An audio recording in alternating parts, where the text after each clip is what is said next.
Parang madilim Ayun. Kapag tinatakpan ko, good morning po, good afternoon, good evening, welcome sa channel ko po. Ako po si Tito Noise Vlogs po I hope nasa mabuti kayong kalagayan and I hope high ups pa rin tayo, taas na pa rin tayo na bilang isang Pilipino mga kababayan ko. Yung last Sunday ata sa may Davao to naganap, rally nila sa mga Duterte. This is about kasi yung kontra sila sa People's Initiative. Ang promotor nito is si Speaker Martin Romualdez po. O di umano'y pinapipirma yung mga tao na may budget allegedly na 35 million pesos. So nabibili pala ang tao nito pag pipirma ka. Kasi they will change the constitution. Pero para sa akin mga kababayan ko, ang papanta lang maybe sa akin about sa business. Yung foreign owned dapat maging 100% na. Pero hindi nangyari yung pag-uusapan nila about the constitution, amendment sa constitution mga kababayan ko. Si Pangulong Duterte, dating Pangulong Duterte, nagsalita po about kay Pangulong Bongbong Marcos po na nagulat ba kayo or dati na kayong narinig nyo na ba ito yung na di umano'y alam nyo na nagpulburon si Pangulong Marcos na wala naman verification, hindi verified. Pangulong Duterte, I like you as a president. Gustong gusto kita yung binoto kita 2016, talagang capital pa letters, hindi pala inano ko pala yun yung binalak ko yung yung pangalan mo. Yun ang boto. Ibig sabihin, ikaw ang binoto ko.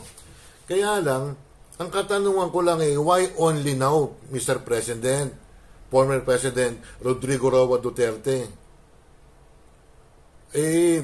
Baka magkaroon tayo ng divisiveness dito, yung pagkawatak-watak natin.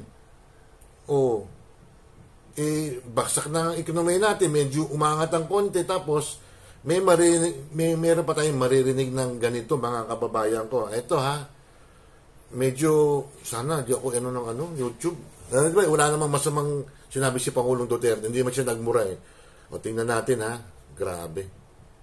In this world finds you. Iyo yan.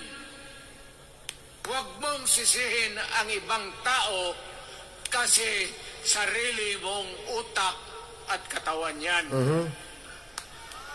Nung ako'y mayor, okay, pinakitaan ako ng evidence larara. Doon sa listahan, nandoon yung pangalan mo. May komentaryo ako dyan tukol dyan sabihin yan. Kasi magkaibigan tayo, kung hindi magkaibigan, magkakilala. Okay. Ikaw pumapasok kayo ng alanganin. Mr. President, baka susunod ka sa dinaanan ng tatay mo. Kind of a little disappointed ako kay Pangulong Duterte, dating Pangulong Duterte. Pero gusto ko pa rin siyang Pangulo natin na matapang siya. Pero hindi mo siya perfecto yung mga nakaraan admin niya, ganun pa rin, di ba? Pero at nabawasan kahit papano yung, alam nyo na, yung mga illegal na gawain. Pero meron pa yung sa yung magnetic grabe, 2 billion ata 1 billion hindi rin na-solve yun Pangulong Duterte siguro kailangan verified dapat yun, hindi yung sabi-sabi lang. Okay, I voted for President Marcos. In the first place dapat una pa lang Pangulong Duterte, yung nagpapile pa lang si Pangulong Marcos ng candidacy, dapat talaga diniscourage mo na yung mga voters, including me, na huwag itong ibotong taong to kasi Binoto ng taong bayan 36 million ang boto ni Pangulong Marcos, mga kababayan ko. Ang tanong ng iba, gusto niya bang bumalik sa kapangyarihan? Although may plano ka o iniinganyo ka ng mga ibang kasamahan mo na tumakbo bilang senador. Sige, tumakbo ka senador. Sige, iboboto kita, pero yung mga sinabi mo dyan sa rally last Sunday na nasa listahan ko, dapat may verification. Yung isang agency about that, wala naman daw yung pangalan ni Pangulong Marcos doon.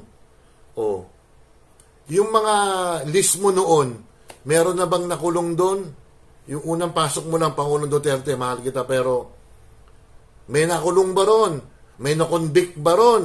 Doon sa mga nilabas mong list na yon. Di ba wala? Yung mga generals noon, ng mga police generals, may napakulong ka ba noon? Tatanong lang, mahal na Pangulong Duterte. Kasi para, tapos, yung mga uniform official natin, mga uniform, alam niyo na, mga army tsaka mga police, huwag kayong padadala, mga kababayan ko, ha? Huwag kayong padadala.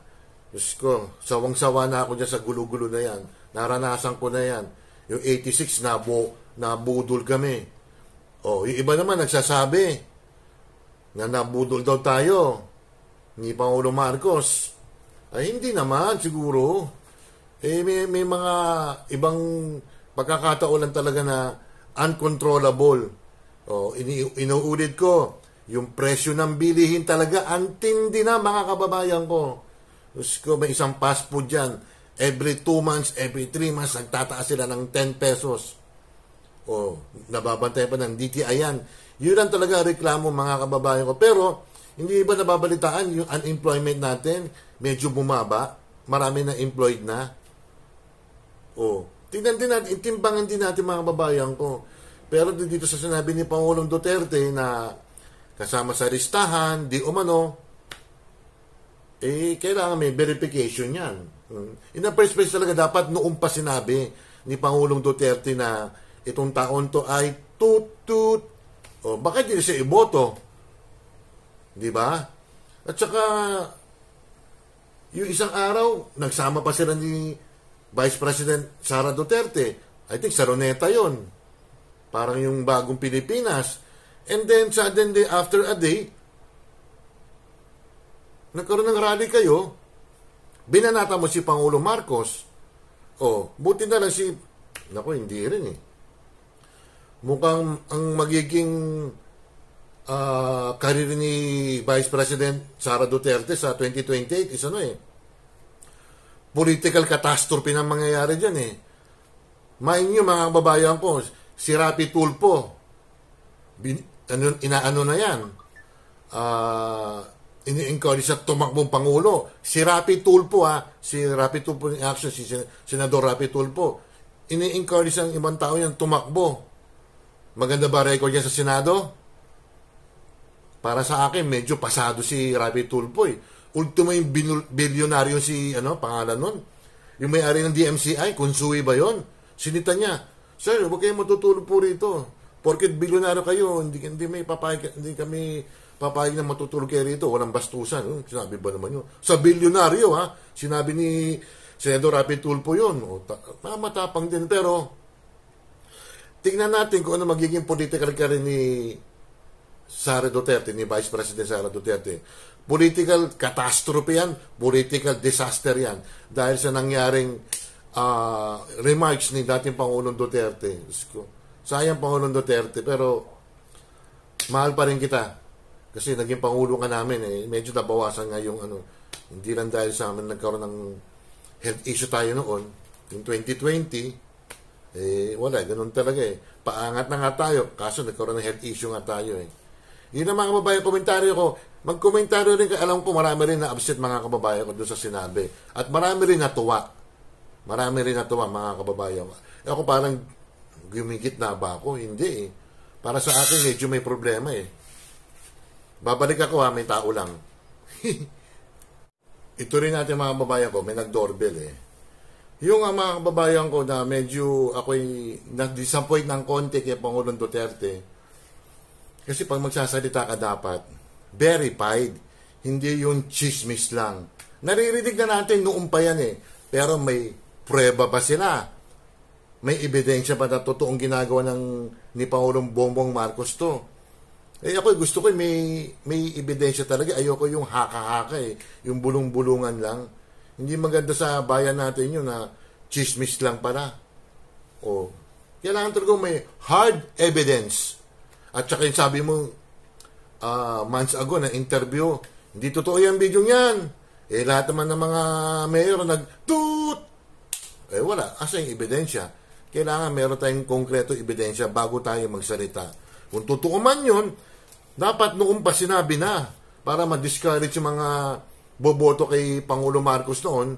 O baka ang manalo noon si ano? Baka si Lenin nanalo noon, di ba? Di natin alam. O depende nga. Eh kaso yung remarks ni Pangulong Duterte, dating Pangulong Duterte, medyo parang may kamalian. I-verify muna bago magsalita. No evidence, sipper the mouth. Shoutout muna tayo ha. Ang isa shoutout ko ay sino ba yung bagong rito? Hindi. Si Nina Laresma Lorzano. Birthday, happy birthday pala, belated. At saka yung mga pag-enso, salamat sa iyo ha. Ate Ruby Vlog, Cherry Papa's Adventure, Oxystab, Sinjim Vlog Official, si Evelyn Official pala. Congratulations din ha. Michi Tigerfield, Shirley Mendrano, pamangkin, Jane Barona Vlog, Coach MB, Doc Juday, Mama Lynn Official, Amlena Vlogs, Tessa Bala Official, Nanay Eva TV, Jovan De Calabasa De Motorista, Principal Kim Mayang Vlogs. Ba't na power off ka? Okay lang. Yung sound. Mayang Vlogs, Eldon SK Vlog, Rebs SK Jamming Vlogs, Ahar Purple, Junito Marinado, Myra T. Sanchez, Kapitek TV, Rhea May Perolino, Tony Marsan, Lisel Isimix, Nawigay, Angel Mix TV, Kathleen, Chabs, El Latina de la Cruz, Arlene Hugs, Casablanca, Jessa Marie 23 Vlogs, Baby Yashi, Unison Burgess Tandem, Malus TV, Food Trip, Ranger TV, Guwapong Lalaksot, Jana Mix Vlogs, Benji Sanchez, si Opa, Angeline Robinson ng New Zealand, Dems Cake, Sweet Cake Channel, Nuna Wonder PH, Jurens Vlogs, Ella Kimo, Cindy Mini TV, Elis Neris Channel, Jalina ng Saudi Arabia, Daryl Ricardo ng Israel, Evelyn Orase, si Evelyn Official, okay na, no?